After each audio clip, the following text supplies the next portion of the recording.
تو آپ نے ارشاد فرمایا سعد کیسے آنا ہوا؟ عرض کیا یا رسول اللہ آج اللہ نے میرے دل میں ڈالا کہ میں اللہ کے محبوب کی حفاظت کے لیے رات بھر آپ پر پہرا دوں۔ تو ایک دو باڈی گارڈ آپ کے ساتھ ہوتے تھے تاکہ آپ پر کوئی حملہ نہ کر سکے اور آپ کو کوئی نقصان نہ پہنچا سکے۔ آپ سفر میں تھے، یہ اللہ نے آیت نازل فرمائی واللہ یعصمک من الناس، اللہ آپ کی حفاظت فرمائے گا۔ جب اللہ نے اپنے محبوب کی حفاظت اپنے ذمہ کرم پر رکھی، کو اتنا یقین تھا جیسی آیت نازل ہوئی سر مبارک باہر نکالا اور جو باڈی گارڈ تھے فرمایا اپنی جگہ چلے جاؤ، اللہ نے حفاظت کا ذمہ لے لیا ہے۔ اس کے بعد حضور نبی پاک صلی اللہ علیہ وسلم نے کبھی کوئی باڈی گارڈ نہیں رکھا۔ یہ مختصر سا میں نے عرض کیا ہے۔ تو اللہ نے کیا فرمایا کہ یا ایھا الرسول بلغ، توجہ ہے،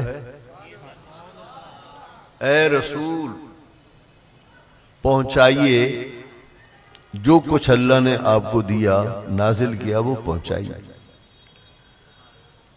قرآن کریم میں نبی پاک صلی اللہ علیہ وسلم سے تخاطب کا اسلوب دیکھیے۔ اللہ تعالیٰ نے دوسرے انبیاء کو ناموں سے یاد فرمایا اور ناموں سے ندا فرمائی، یا موسیٰ، یا نوح، یا ابراہیم، یا عیسیٰ، یا ادریس، یا داؤد۔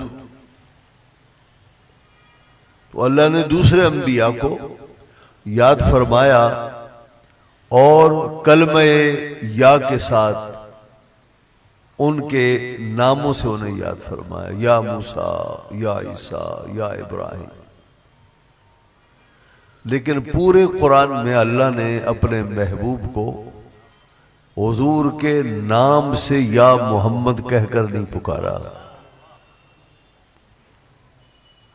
تو اللہ اپنے محبوب صلی اللہ تعالی علیہ وسلم سے اس قدر پیار فرماتا ہے کہ تمام انبیاء کو نام سے یاد فرمایا، نام سے پکارا یا نام سے یاد کیا، اور سید عالم صلی اللہ علیہ وسلم کو کہیں بھی قرآن میں نام سے نہیں پکارا گیا، اور قرآن میں جہاں کہیں آپ کا نام آیا تو خالی نام بغیر وصف کے نہیں آیا، جہاں نام آیا وصف رسالت وغیرہ کا ذکر آیا۔ محمد الرسول اللہ والذین معہ، یہاں محمد کے ساتھ رسول اللہ، وما محمد الا رسول، محمد صلی اللہ علیہ وسلم اللہ کے رسول ہیں۔ ما کان محمد نبا احد من رجالکم، اور جہاں تک کہ یا کے ساتھ پکارنے کا تعلق ہے تو اللہ نے اپنے محبوب کو یا نام کے ساتھ کبھی نہیں پکارا۔ جب بھی آپ کو خطاب کیا تو آپ کے بہترین اوصاف کو لے کر خطاب فرمایا، یا فرمایا یا ایھا الرسول، یا محمد نہیں فرمایا، یا ایھا الرسول، اے رسول، اے رسول معظم۔ اللہ نے جو کچھ آپ نازل فرمایا بیان کر دیا کیجئے۔ یہاں فرمایا یا ایھا الرسول، کہیں فرمایا یا ایھا النبی، یا ایھا النبی۔ تو یہاں یا ایھا النبی کیوں نہیں کہا؟ یہاں تھا یا ایھا النبی بلغ ما انزل الیک من ربک، یا ایھا الرسول بلغ ما انزل الیک من ربک۔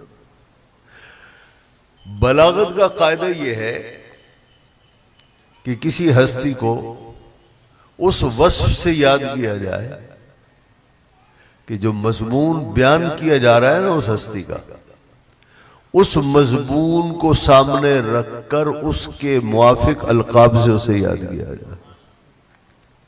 استغفروا ربکم انہ کان غفارا، اپنے رب سے بخشش چاہیے، چاہو، اس لیے کہ وہ غفار ہے، بہت بخشنے والا ہے۔ یہ بھی تو ہو سکتا تھا استغفروا ربکم انہ کان رحیما، انہ کان کریما، یہ بھی ہو سکتا تھا۔ لیکن چونکہ بعد بخشش کی ہو رہی تھی تو اللہ کی صفت غفاریت کا ذکر زیادہ مناسب ہے. یہاں بات ہو رہی ہے تبلیغ رسالت کی، تو پھر لفظ رسول نبی سے زیادہ مناسب ہے. تو اس لیے فرمایا یا ایھا الرسول بلغ ما انزل الیک من ربک. اور پھر آگے دیکھیے وَإِن لَّمْ تَفْعَلْ فَمَا بَلَّغْتَ رِسَالَتَهُ. تو یہ رسالت کی بات، پہنچانے کی بات، تبلیغ کی بات، ابلاغ کی بات، اس کے زیادہ رسول کا لفظ مناسب ہے. امام بخاری نے امام زہری کے حوالے سے کہا کہ جہاں ارسال ہوگا وہاں تین چیزیں لازمی ہوں گی. بلغ ما انزل الیک من ربک، جو اللہ نے آپ پر نازل فرمایا اسے پہنچائیے. تو جہاں ارسال ہوگا وہاں تین چیزیں لازم لازم لازم ہوں گی. جہاں ارسال ہوگا وہاں ایک مرسل ہوگا، ایک مرسل الیہ ہوگا، اور ایک رسول ہوگا. ایک وہ ہستی ہوگی جو بھیجے گی، ایک وہ ہستی ہوگی جس کی طرف بھیجا جائے گا، اور ایک وہ ہستی ہوگی جس کے ذریعے بھیجا جائے گا.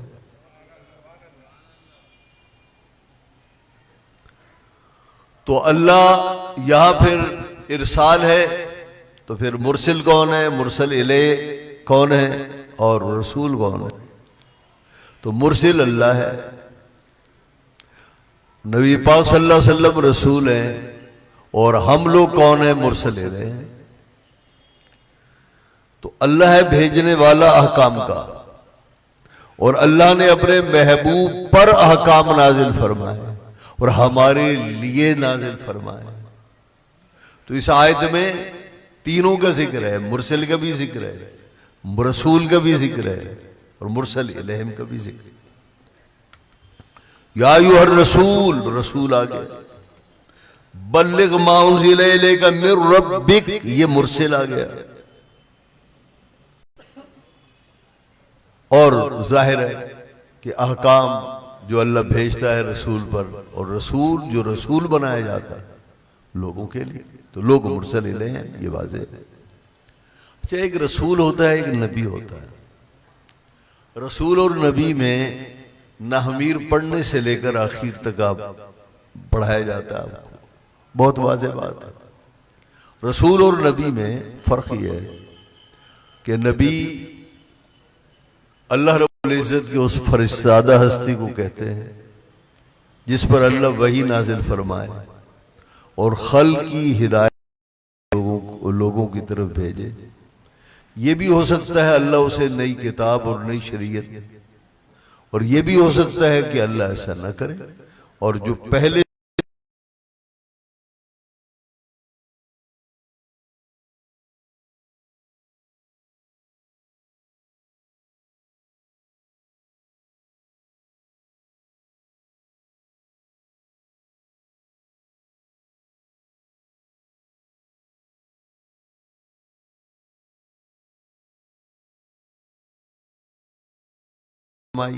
اور اللہ نے آپ کو نئی کتاب اور نئی شریعت عطا فرمائی. یہاں ایک بات ذہن میں رکھیے گا کہ اہل تشیع یہاں کیا فرمایا جا رہا ہے، توجہ ہے. یا ایھا الرسول بلغ ما، اے رسول پہنچا دیجئے جو کچھ آپ پر نازل ہو. ایک چیز بھی آپ نے چھپانی نہیں ہے، ایک آیت اس کا ٹکڑا بھی آپ نے نہیں چھپانا. حضور تو پاک ہے کہ چھپائیں، یہ بتایا گیا.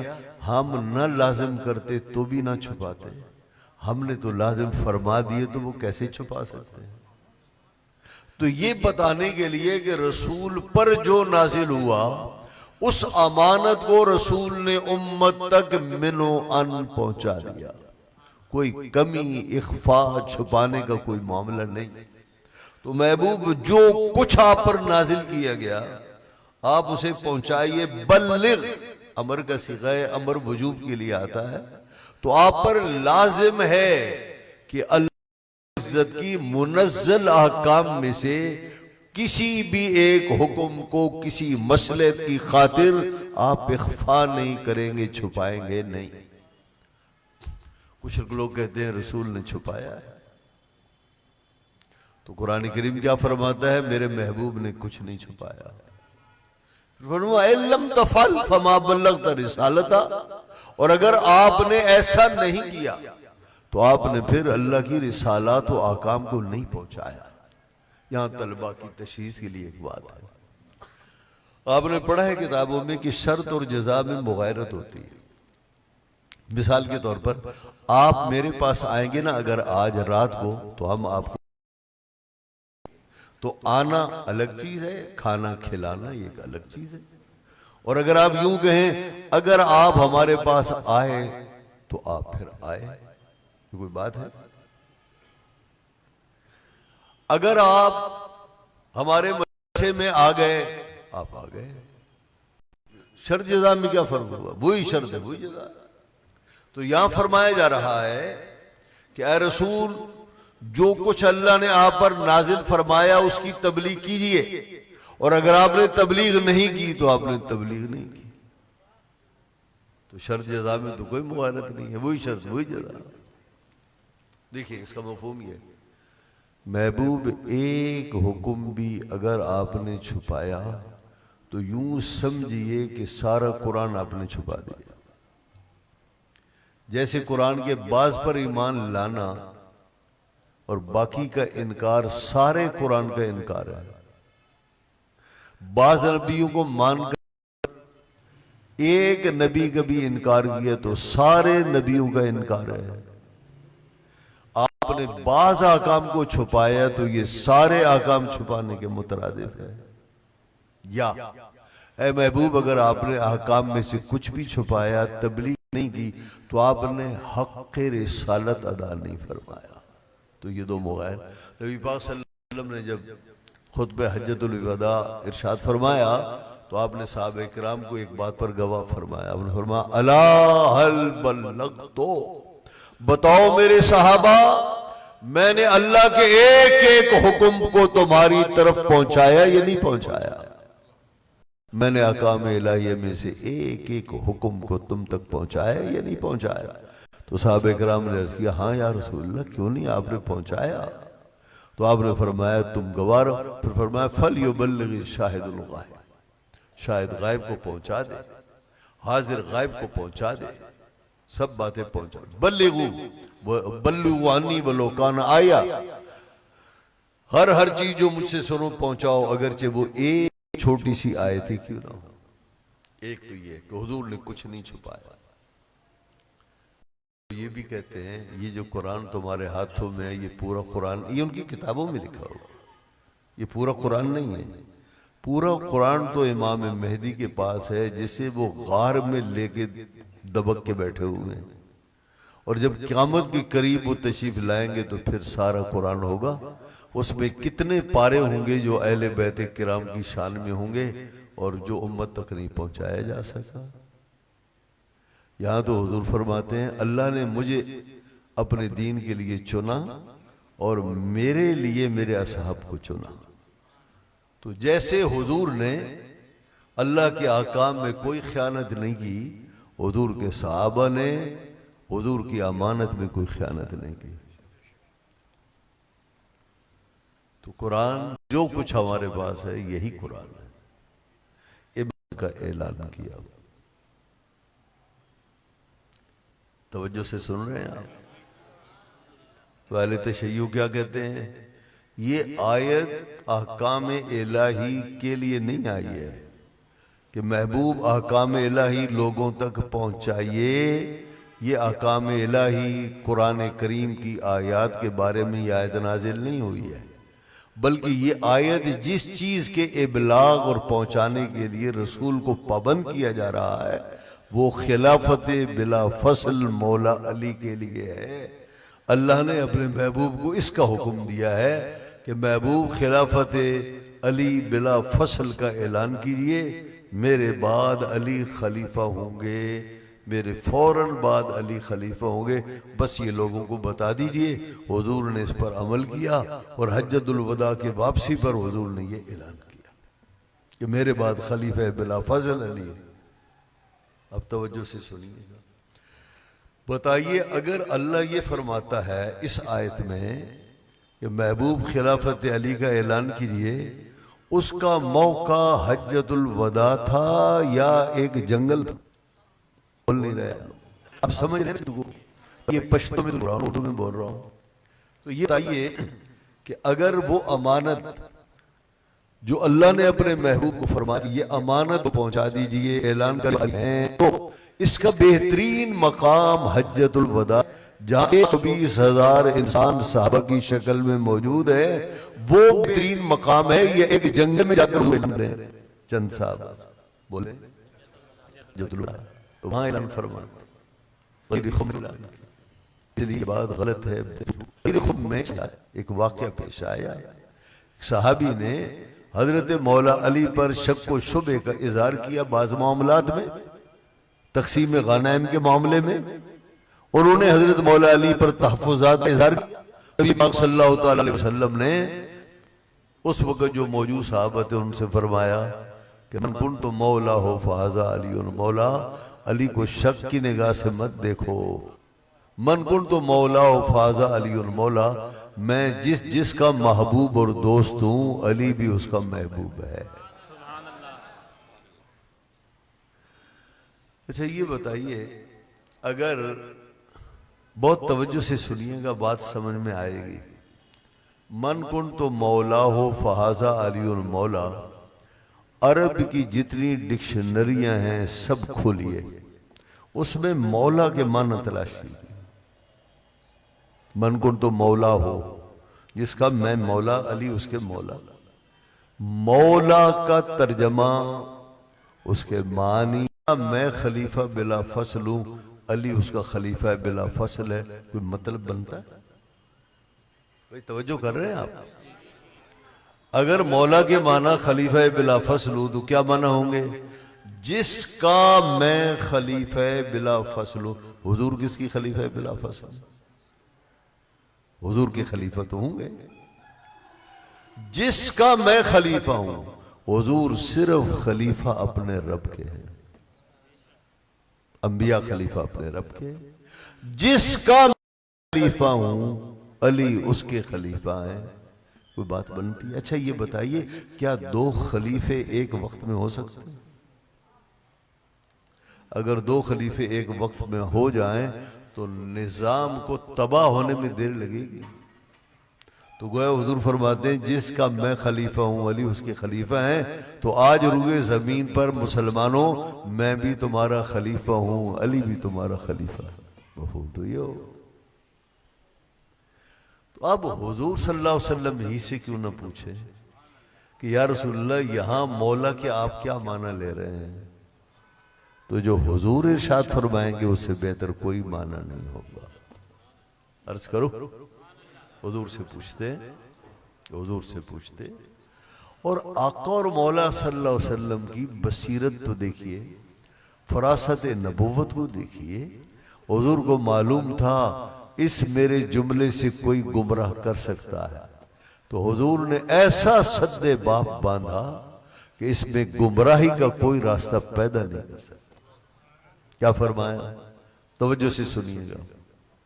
من کنت مولا فہذا علی مولا، جس کا میں مولا علی اس کا مولا۔ مولا کی کیا معنی ہے؟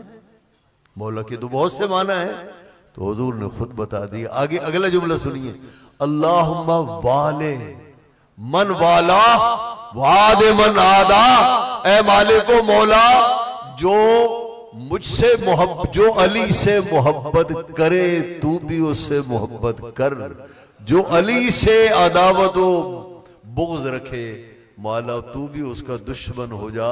معلوم ہوا یہاں مولا کے معنی محبوب کے ہیں۔ اللہم والے من والا، اے مالک علی سے جو محبت کرے تو اسے اپنا محبوب بنا۔ اور جو علی سے دشمنی رکھے تو اسے دشمن رکھ. معلوم ہوا یہاں مولا کے معنی محبوب کے ہیں. اور وہ مقام بھی ایسا تھا. اس صحابی کو کچھ تحفظات تھے تو حضور فرماتے ہیں علی تو محبوب ہیں ہر مومن کے. محبوبوں پر تحفظ کیسا, محبوبوں پر شک کیسا, محبوبوں پر اعتراض کیسا. تو آپ نے فرمایا من کنت مولا فاز علی مولا, جس کا میں محبوب علی اس کا محبوب. ہمارے ہاں کچھ مترفضہ جن کے اندر ترفظ کے جراثیم ہیں, میں نے بہت افسوس سے کہنا پڑتا ہے اس کا بیان سنا. وہ کہتا ہے حضور فرماتے ہیں جس کا میں مولا علی اس کے مولا. حضور تو مولا ہے سب کے, تو حضور مولا تو ہے انبیاء کے, تو پھر علی مولا ہوں گے انبیاء کے. انا للہ و انا الیہ راجعون.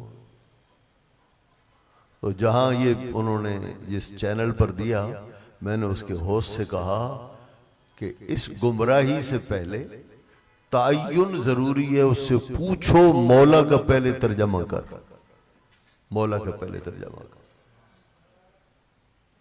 تو مولا کے معنی سید و سردار کے مراد نہیں ہے کہ جس کا میں سردار ہوں علی سردار ہیں, تو میں تو نبیوں کا بھی سردار ہوں تو علی ان کے بھی سردار ہیں. انبیاء کا کون سردار ہوگا؟ انبیاء کے تو سب خادم ہیں, انبیاء خود سردار ہیں. انبیاء کے سردار صرف سرور کائنات محمد الرسول اللہ صلی اللہ تعالی علیہ وسلم ہے, انبیاء کا اور کوئی سردار نہیں. یہاں محبوب ہے کہ جس کا میں محبوب ہوں علی اس کے محبوب ہیں. تو علی ہر ایک کے محبوب ہے, علی انبیاء کے بھی محبوب ہیں. تو پہلے مولا کا ترجمہ کرو, معنی بتاؤ, لوگوں کو گمراہ مت کرو. ایک بات اور, وقت چونکہ مختصر ہے میں چاہوں گا کہ آگے بڑھیں. اچھا یہاں یہ فرمایا گیا کہ محبوب جو کچھ آپ پر نازل کیا جائے وہ لوگوں تک پہنچائیے. تو کیا اللہ نے اپنے محبوب کو جو جو علوم دیے حضور پر فرض ہے کہ سب لوگوں تک پہنچائیں؟ نہیں. قرآن کی ایک ایک آیت اور ایک ایک حرف وہ تو لوگوں تک پہنچائیں, وہ نبی پر فرض ہے. اور وہ احکام جو لوگوں کے مسالے سے متعلق ہیں وہ بھی نبی پر فرائض نبوت میں شامل ہے کہ وہ پہنچائیں. حضور کے علم تین قسم کے ہیں. سید عالم صلی اللہ علیہ وسلم کا علم تین قسم ہے. ایک وہ علم ہے جس کا پہنچانا نبی پاک پر فرض ہے, وہ ہے خود قرآن کریم اور حرام و حلال و بعض راز کی باتیں حضرت سیدہ فاطمہ الزہرا خاتون پاک زہرا پاک کو بتائیں اور کو نہیں بتائیں, حتیٰ کہ حضرت عائشہ ام المومنین کو بھی نہیں بتائیں. بعض راز کی باتیں حضرت حذیفہ بن یمان کو بتائیں, خلفائے راشدین تک کو نہیں بتائیں. تو جو جس راز کا حامل و مناسب ملا نبی پاک صلی اللہ علیہ وسلم نے اسے رازدان بنایا, نہیں ملا تو نہیں بنایا. اور کچھ علوم وہ ہیں جو نبی نہیں بتائے گا, وہ اللہ کے راز ہیں, اور نبی ان رازوں کو ظاہر نہیں کرے گا. مثال کے طور پر اللہ نے اپنے محبوب کو علوم خمس دیے ہیں, علم قیامت بھی دیا ہے, اور حضور کو پابند کیا ہے محبوب یہ راز آپ آؤٹ نہیں کریں گے. قیامت کا علم حضور کے علوم میں سے ہے, اور اللہ کے محبوب پابند ہیں کہ اس راز کو آؤٹ نہ کریں. ایسی قرآن کریم کی متشابہات ہیں, حضور جانتے ہیں لیکن کسی کو بتاتے نہیں ہیں, بتائیں گے نہیں. اور حضور کے یہ تو حضور ہے نا, حضور کے غلاموں کی بات سنو. حضرت ابو ہریرہ فرماتے ہیں حضور نے مجھے دو قسم کے علوم دیے ہیں. ایک حذیفہ آتے تو یہ تصدیق ہوتی, پکی بات ہوتی کہ یہ منافق نہیں ہے, تو حضرت عمر اگر جنازہ پڑھا دیتے, اور جب دیکھتے کہ حذیفہ نہیں ہے, اس کا مطلب ہے حضرت حذیفہ جنازے پڑھنے کے بڑے پابند تھے, اور جہاں حذیفہ نہیں ہوتے وہاں کہتے یہ منافق تھا, تو حضرت عمر نہیں جاتے تھے. تو بتائیے یہ حذیفہ کا علم ہے, حذیفہ کو جس نے علم پڑھایا ہوگا اس کے علم کی کیا شان ہوگی.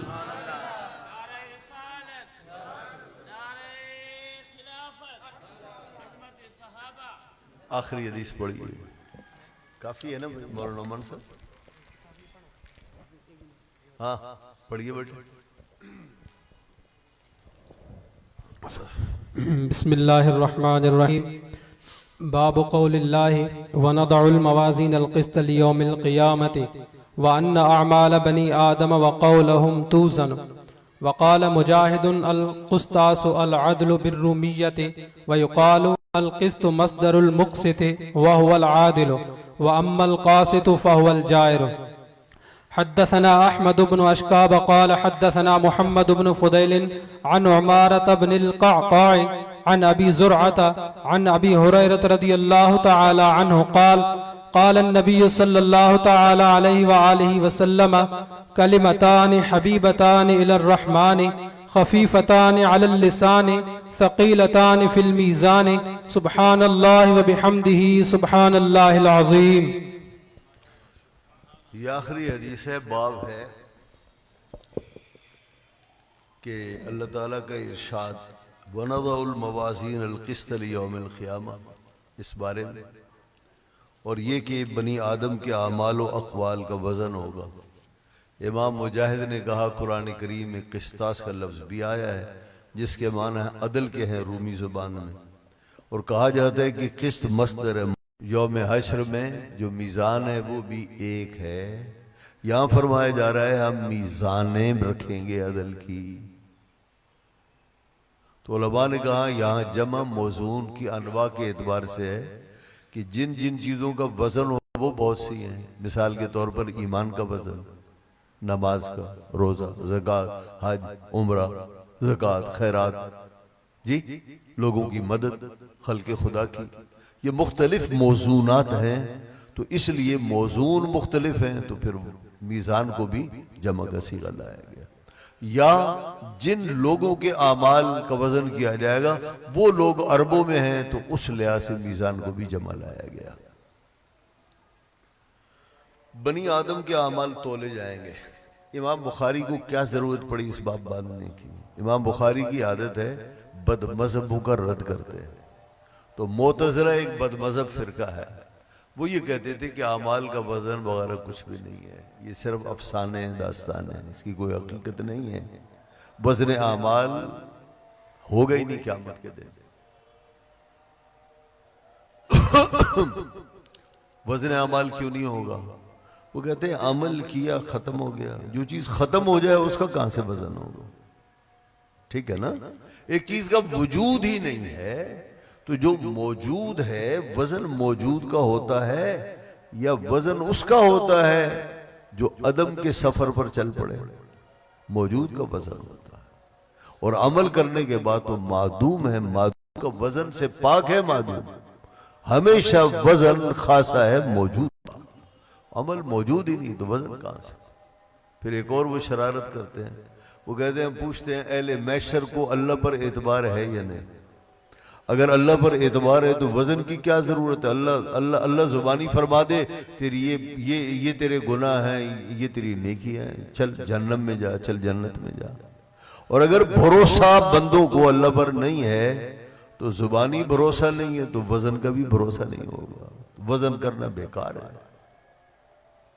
اہل سنت نے کہا کہ آپ کے عقلی گھوڑے تب چلتے کہ جب اللہ اور اس کے رسول اس معاملے میں خاموش رہتے. اللہ نے فرمایا وَالْوَزْنُ يَوْمَئِذٍ الْحَقُّ، قیامت کے دن وزن برحق ہے. تو معلوم ہوا وزن ہوگا. اور کلم الطیب اللہ کی تعالیٰ کی طرف پاک کلمے پرواز کرتے ہیں. آپ کہتے ہو عمل کرنے کے بعد ختم ہے تو پھر پرواز کیسی؟ جو چیز تجھے نظر نہ آئے تو کہتا ہے ختم ہے، اللہ فرماتا ہے نہیں، وہ ختم نہیں، موجود ہے. یہ چیزیں تمہارے عمل جو ہیں میری بارگاہ میں یوں بلند ہو کر آتے ہیں. تو معلوم ہوا عمل کرنے کے بعد محفوظ ہو جاتا ہے، معدوم نہیں ہوتا. اللہ کے ہاں محفوظ ہو جاتا ہے. ایک بات عرض کروں، پتے کی بات. حضور نبی پاک صلی اللہ علیہ وسلم جب حجۃ الوداع کے لیے گئے تو آپ نے فرمایا عمرہ باندھا، احرام باندھا؟ تو آپ مکے کو چل دیے، بیچ میں وادی ہے. فرمایا ایو وادن ھذا، یہ کون سی وادی ہے؟ تو صحابہ اکرام نے عرض کیا یا رسول اللہ یہ وادی ارزق ہے۔ فرمایا اچھا یہ وادی ارزق ہے، میں موسیٰ علیہ السلام کو دیکھ رہا ہوں اپنی جماعت کے ساتھ، اپنی امت کے ساتھ حج کو روانہ ہیں، اونٹنی پر بیٹھے ہیں اور اپنے دونوں ہاتھ کانوں پر رکھے ہوئے ہیں اور اونچی زبان میں فرما رہے ہیں لبیک اللہم لبیک۔ تو حضرت موسیٰ علیہ السلام کے اس عمل کو تو صدیاں گزر گئیں، معلوم ہوا جسے اللہ نگاہ عطا فرماتا ہے وہ ان محفوظ عملوں کو دیکھ بھی لیتا ہے، یہ عمل محفوظ ہے۔ اگر آگے چلے فرمایا یہ کون سی وادی ہے؟ فرمایا عرض کیا فلاں۔ فرمایا اچھا میں حضرت صالح علیہ السلام کو دیکھ رہا ہوں، سرخ رنگ کی اونٹنی پر تشریف فرما ہے، کھجور کی چھال کی لگام ان کے ہاتھ میں ہے اونٹنی کی، کمبل کا احرام باندھا ہوا ہے، وہ صدیوں بعد بھی ان اعمال کو دیکھ لیتا ہے۔ تو یہ میں زیادہ لمبی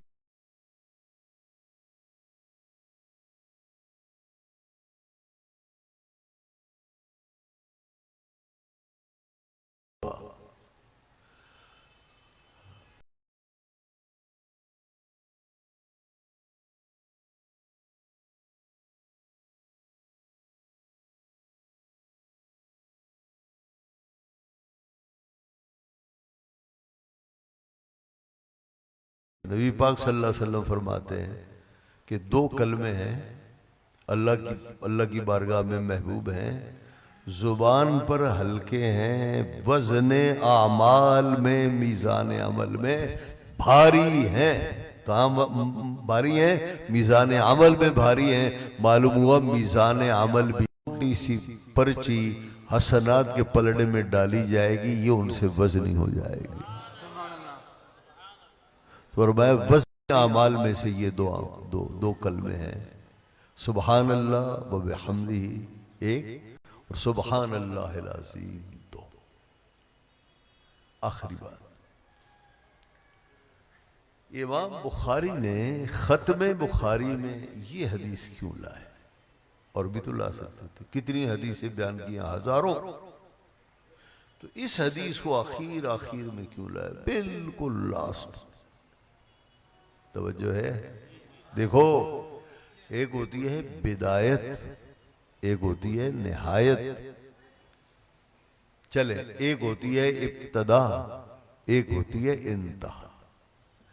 بلیغ انسان، خطیب انسان، فصیح انسان، ذی علم انسان بسا اوقات چاہتا ہے میری ابتدا و انتہا میں خوب مناسبت و مطابقت ہو۔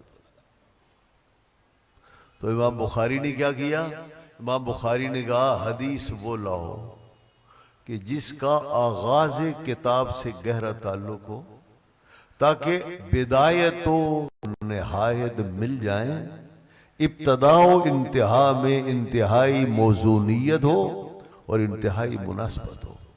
اب ابتدا کیا ہے؟ بخاری کی شروعات ہے، اگر جلد اول آپ دیکھیں گے، پڑھ کر آئیں آپ، کہاں سے شروع ہوتی ہے بخاری؟ کتاب الوحی۔ کتاب الوحی سے کیوں آغاز کیا؟ دین کا منبع و سرچشمہ وہی ہے۔ اچھا کتاب الوحی سے آغاز کیا، کتاب الوحی، وحی کی پہلی حدیث وحی کی ہے ہی نہیں۔ پہلی حدیث کیا ہے؟ انما الاعمال بالنیات۔ عملوں کا دار و مدار کس پر ہے؟ نیتوں پر ہے۔ امام بخاری یہ حدیث کیوں لائے؟ اے طالب علم، اے پڑھانے والے، اپنی نیت ابھی سے ٹھیک کر لے۔ ایسا نہ ہو آدھی کتاب کے بعد یہ حدیث آئے تو آدھی کتاب تو نے پڑھائی، جانے تیری نیت کیا تھی، فساد نیت پر سارا عمل ضائع اکارت ہو جائے گا۔ تو شروع سے اپنی نیت کی اصلاح کر، کیا ہوگا پھر؟ توجہ ہے؟ انما الاعمال بالنیات، عملوں کا دار و مدار نیت پر ہے۔ اس کی کیا معنی ہے؟ نیت میں فساد ہے، عمل جتنا اچھا ہو بیکار ہے، باطل ہے۔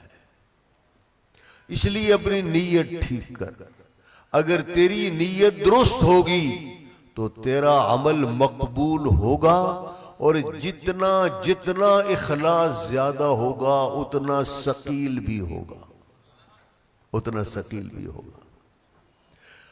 کوئی مباح عمل ہے اور تیری نیت شامل ہے، وہ مباح عمل نیکی بن جائے گا۔ اس لیے اے طالب علم، اے استاذ، اپنی نیت پر غور کر، تیرا ہر عمل اس سے پیچھے اچھی نیت، حسن نیت ہونی چاہیے۔ تیرا حسن نیت نیک عمل کو مقبول بنا دے گا، مباح عمل کو نیکی بنا دے گا۔ جتنی نیت میں حسن زیادہ ہوگا اتنا وزن تیرے عمل کا زیادہ ہوگا۔ پھر کیا ہوگا؟ فرمایا پھر ترازو عمل میں تولے گا تو بہت بھاری ہوگا۔ تو بتائیے ابتدا و انتہا میں مناسبت ہو گئی یا نہیں ہو گئی؟ اس لیے امام بخاری نے شروع میں نیت کو لائے تاکہ عمل بہتر سے بہتر ہو، اچھے سے اچھا ہو، تاکہ قیامت کے دن جب تو جائے تو وہ تیرا عمل تلے، تجھے نفع پہنچائے۔ نفع پہنچے گا حسن نیت سے۔ ایک اور چیز جو بلاغت کی ہے وہ یہ ہے کہ یہ طریقہ ہے نبی پاک صلی اللہ علیہ وسلم کا کہ آپ جب بھی واز فرماتے تو استغفار و تحمید تحمید کے الفاظ حضور کی زبان پر ہوتے، سبحان اللہ والحمدللہ، استغفر اللہ، اس طرح کے الفاظ آپ پڑھتے۔ قرآن کریم کی تلاوت کرتے تو بھی استغفار و تسبیح پڑھتے، اور اگر آپ نماز پڑھتے تو بھی یہ پڑھتے۔ حضرت عائشہ ام المومنین نے عرض کیا، رسول اللہ میں نوٹ کر رہی ہوں آپ کے یہ تینوں چیزوں میں تسبیح، تحمید، استغفار موجود ہوتا ہے، اس کی کیا وجہ ہے؟ تو آپ نے ارشاد فرمایا یہ چیزیں ٹھپا ہیں، مہر ہیں۔ جب آدمی اچھا کام کرے اور اس میں کوئی فطور نہ ہو اور اس مجلس میں کوئی اور اس نے کوئی غلط کام نہ کیا ہو، فرمایا ساری نیکیوں پر یہ ٹھپا ہے، مقبولیت کا ٹھپا ہے۔ اور اگر آپ کے عمل میں کہیں نقصان ہو گیا، کوئی گڑبڑ ہو گئی، خواہ مخواہ کی ہنسی مذاق آپ نے کر لی، فرمایا ان کلمات کے پڑھنے سے جو نقصان ہوا اس کی تلافی ہو جائے گی۔ تو اس لیے سنت کیا ہے؟ اختتام مجلس گفتگو میں اللہ کی تسبیح و حمد بجائی لائے۔ امام بخاری فرماتے ہیں اب یہ مجلس بخاری ختم ہو رہے، ہم اس کے اختتام پہ وہ جملے لائیں گے جو تسبیح و تحمید و استغفار پر مشتمل ہوں۔ تو امام بخاری کی فصاحت تو دیکھیے کہ امام بخاری اخیر میں وہ حدیث لائے کہ جس میں تسبیح و تحمید بھی ہے، تو اللہ کی حمد بھی آ گئی، استغفار بھی آ گیا، اس کی تسبیح بھی آ گئی، اور حضور کی حدیث بھی آ گئی۔ اب میرے ساتھ مل کر حصول برکت کے لیے یہ حدیث پڑھ لیجئے۔ پڑھیے، بسم اللہ الرحمن الرحیم۔ منا الى امام محمد بن اسماعیل البخاری رضی اللہ عنہ قال حدثنا احمد بن اشکاب قال حدثنا محمد بن فضیل عن عمارة بن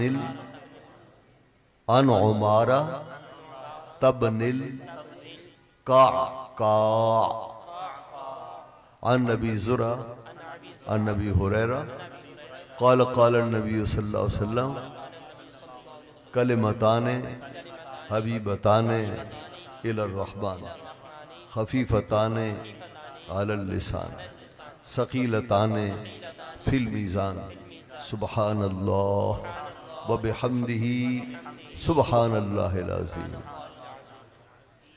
حضرت ابو ہریرہ فرماتے ہیں پاک صلی اللہ علیہ وسلم نے ارشاد فرمایا دو باتیں، دو جملے، دو کلمے، دو کلامیں، دو باتیں ایسی ہیں جو رحمان کو محبوب ہیں، اللہ کو محبوب ہیں، زبان پر ہلکی ہیں، میزان عمل میں بھاری ہیں۔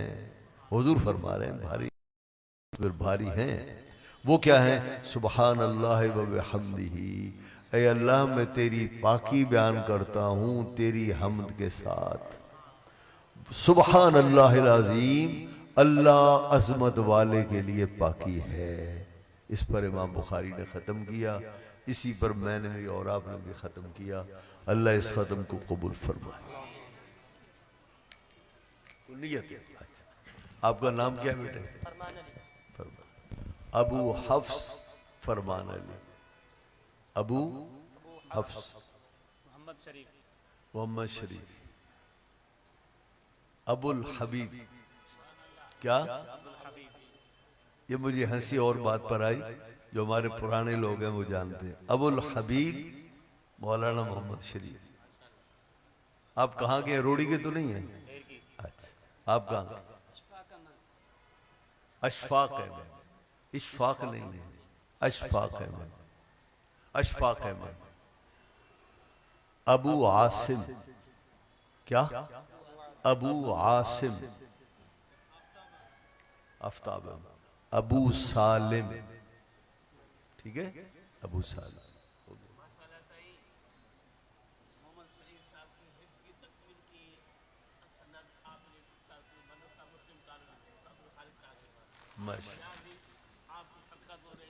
ماشاء اللہ،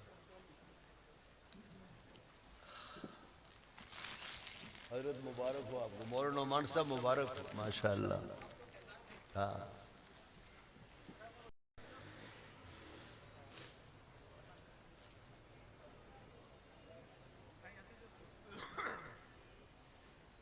اللہ نے اس فیضان کو اجڑنے سے بچایا۔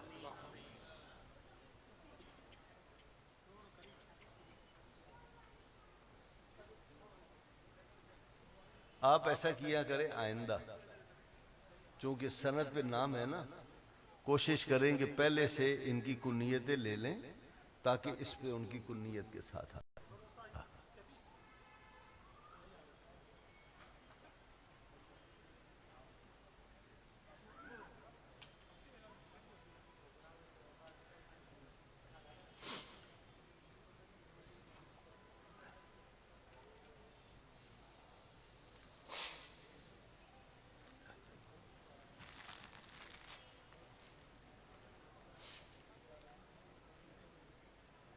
طلباء سے گزارش ہے، حاجی صاحب نے مجھ سے کہا تھا، ٹائم چونکہ تھوڑا تھا، آپ نے دین کا علم پڑھا ہے، حضور نبی پاک صلی اللہ علیہ وسلم ایک دعا مانگا کرتے تھے، اللہم انی اعوذ بک من علم لا ینفع، اللہ مجھے ایسے علم سے بچا جس کا نفع نہ پہنچے۔ طلباء سن رہے ہیں؟ اے اللہ مجھے ایسے علم سے میں تیری پناہ مانگتا ہوں جو علم نفع نہ پہنچے۔ کون سا علم ہے جو نفع نہیں پہنچاتا؟ وہ علم ہے نفع نہ پہنچانے والا کہ جو آپ نے پڑھا ہے قرآن میں، حدیث میں، آپ کا عقیدہ اس کے خلاف ہے یا آپ کا عمل اس کے خلاف ہے، یہ علم وہ ہے جو نافع نہیں ہے۔ یہ ایک جملہ میں نے عرض کیا ہے، اللہ ہمیں بھی علم نافع عطا فرمائے، آپ کو بھی نافع عطا فرمائے۔ جو علم حاصل کریں اپنا عقیدہ بھی اسی کے مطابق اور آپ کا عمل بھی اس کے مطابق۔ یہ ایک جملہ ہے، تھوڑی بات ہے، اسے بہت سمجھیے جی۔ دعا کے لیے پیر طریقت پیر سید سراج احمد شاہ جیلانی بادشاہ دامت برکاتہ العالیہ کی خدمت میں گزارش کریں گے۔